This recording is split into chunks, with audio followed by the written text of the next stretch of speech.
Hey there, welcome back to yet another episode of the ImpleBooks Podcast. So, in this podcast, I'm going to share a very personal story from my college life. So, what really used to happen is that in engineering, a lot of people, I'm not talking about everyone, a lot of people don't really actually study. So, we study before exams, right? So, that's a very common phenomenon you will find among engineers. So, that was not really an exception for me.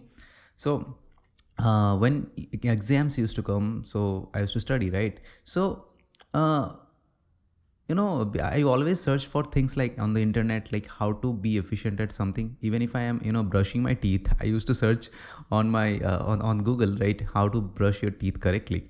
So I was like, this I'm still kind of this guy who actually go to the internet and search for the better things, like what are the best practices for anything.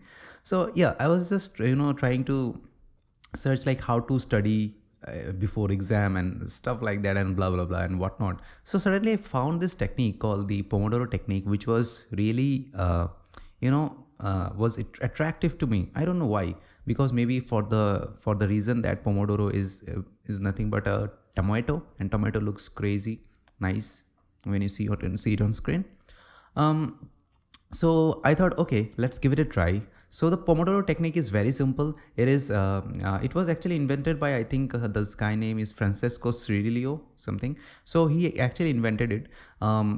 What it actually does is that in Pomodoro you take 25 minutes of focused work, whatever you want to do at that 25 minutes of time, you do it, and then you take a 5 minutes break. In those 5 minutes break, you don't actually go to social media to browse randomly or whatever. You just in that 5 minute break, you just drink water, maybe you just see what is there around you, or maybe you just spend a little bit of time doing something, maybe sketching something. Yeah, so that's how you spend this 5 minutes, and again you take 25 minutes of focused work. You do it for 4 times, and then you take a 15 minutes long break.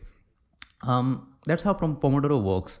So what I basically used to do is that I used to take the Pomodoro, but honestly guys, Pomodoro actually did not work for me at that time, and why it did not work I will share at the end of this podcast for sure.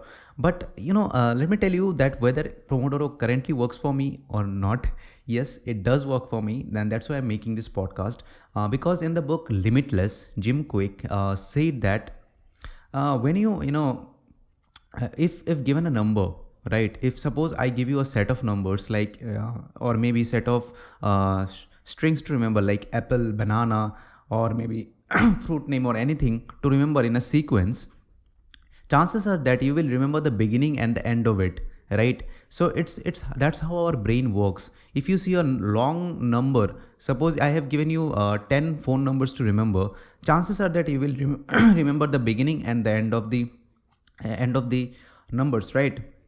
So Jim Kwik says that our brain actually used to very good at remembering the beginning and the end of anything.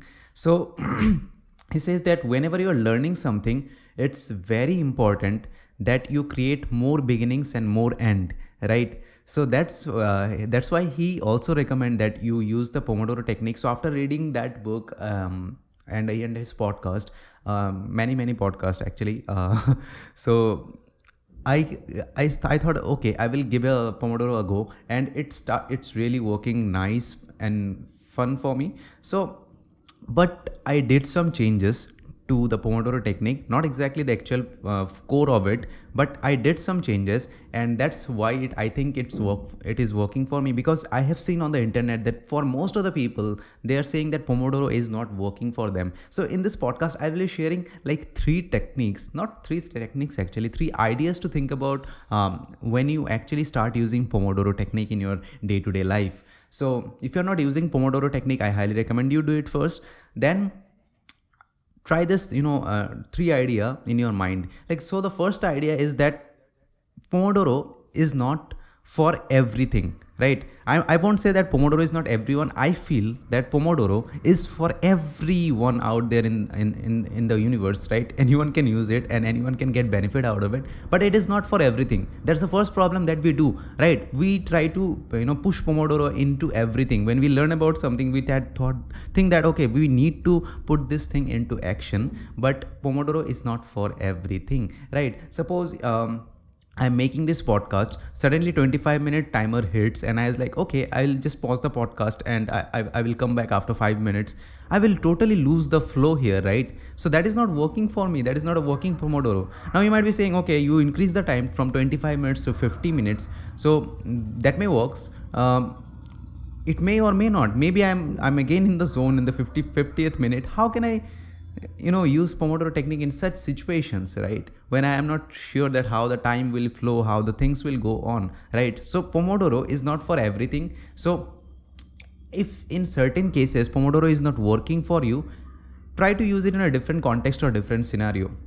So the first thing that for that, let's come to the second point that is going to help you is to you need to identify what is your deep work is. So there is a great book by Newport where he deeply talks about the deep work. So let's not get into that. So deep work is something like where you give your 100% focus to something, to do something, or maybe to learn something, right? So I always like to divide deep work in two sections. So the first thing is that learning, and the second thing is working, right? In deep work, you are either learning any material, or watching videos, or maybe listening to podcasts to understand a topic, or maybe you are just working on your stuff. Maybe you are making something, you're creating something, you are just writing something.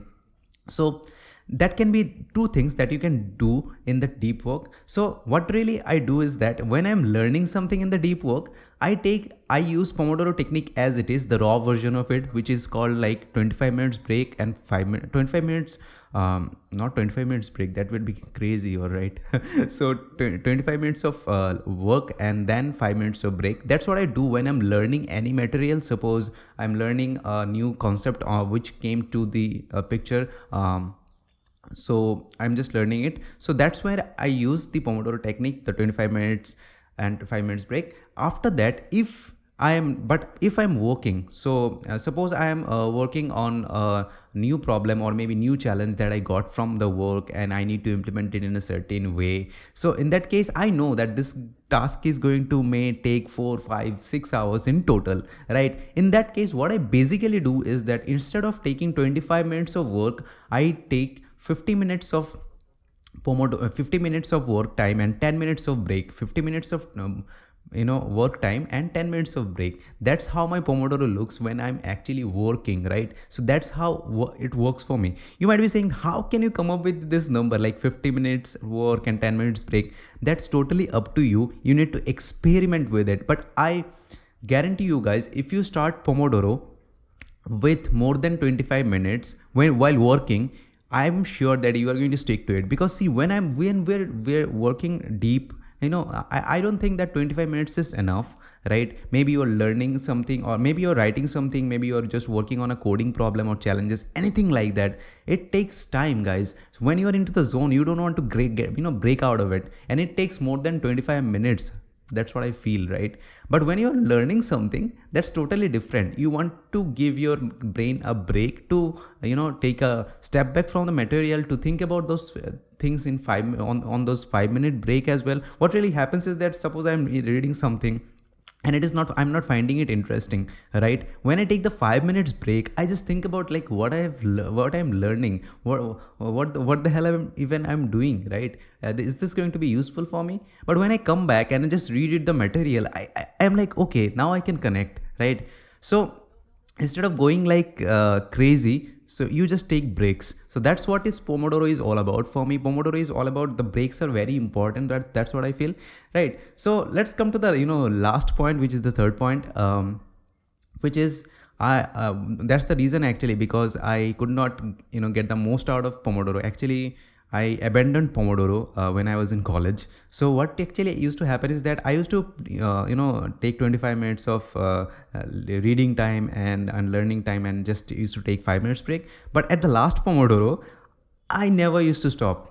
I just used to think that, okay, that's the last Pomodoro. Who cares, right? I just used to keep going and keep going and going. So that's where my energy used to goes down, and I used to, my brain could not cope up with all the information that I shove up to my brain at the last moment. So I did not trust Pomodoro at that point actually. So because I was just breaking the law of Pomodoro, by showing that information at the end. So a lot of people actually think like that, okay, and the last Pomodoro, you just give your best, like give your everything. Oh, okay, exhaust yourself. I don't think that's a good choice. So don't extend the last Pomodoro. I want to conclude this podcast with 3 things, right? So one is that Pomodoro is not for everything. So second is that you need to identify your deep work based on learning or working. For the learning, you can use the 25 minutes thing, and for the working, try out different timing to check like which thing works for you. And for the last Pomodoro, do not extend it, right? Please do not extend it. So if you like this podcast, please give it a thumbs up and give 5 stars for extra motivation, right? And if you have any query or suggestions to me, please do send us a message on Instagram, Facebook or Twitter. We are ImpleBooks at everywhere. So yeah, that's it for today, and have a good day.